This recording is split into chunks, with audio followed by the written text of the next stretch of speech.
இன்றைக்கி கடவுள் நம்மளுக்கு கொடுத்துருக்க வசனம் 2 நாளாகமம் 26-23.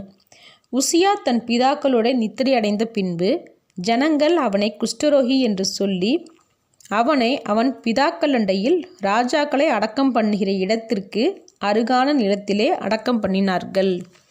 இந்த வசனத்தை கொண்டு கடவுள் நம்மகிட்ட என்ன சொல்கிறத பார்ப்போம். இங்கே உசியாவும் ஒரு ராஜா தான். 16 வயசில் எருசலேமில் ராஜாவாக இருந்து 52 வருஷம் அரசாண்டான்.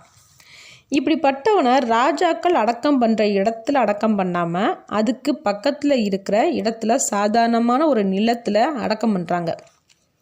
ஏன்னா அவன் ஆரம்பத்தில் நல்லபடியாக கடவுளுக்கு பயந்து கடவுளோட பார்வைக்கு செம்மையானது செஞ்ச வரைக்கும் தேவன் அவனை மேலும் மேலும் உயர்த்திக்கிட்டே இருந்தார். ஆனால் அவன் உயர உயர கூடவே அவனுக்கு தலகணமும் வளர்ந்துருச்சு. அப்போ ஒரு நாள் தேவனுடைய ஆலயத்துக்குள்ளே வந்து தூபபீடத்தின் மேலே தூபம் காட்டினான். அப்போ ஆரோனின் குமாரராகிய ஆசிரியர்களுக்கு மட்டும்தான் இப்படி செய்ய உரிமையை கடவுள் கொடுத்துருக்குறாரு. நீ இப்படி செய்கிறது தப்புன்னு ஆசாரியர்கள் சொல்கிறாங்க.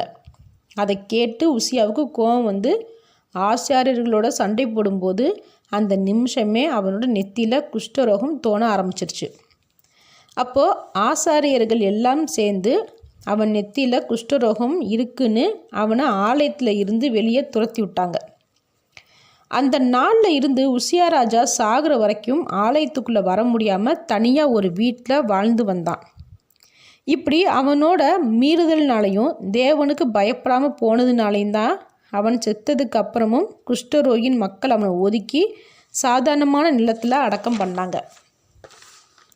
நாமளும் தேவனோட கட்டளைகளை மீறி நடந்தோம்னா செத்ததுக்கு அப்புறம் கூட நம்மளுக்கு நல்லது நடக்காது.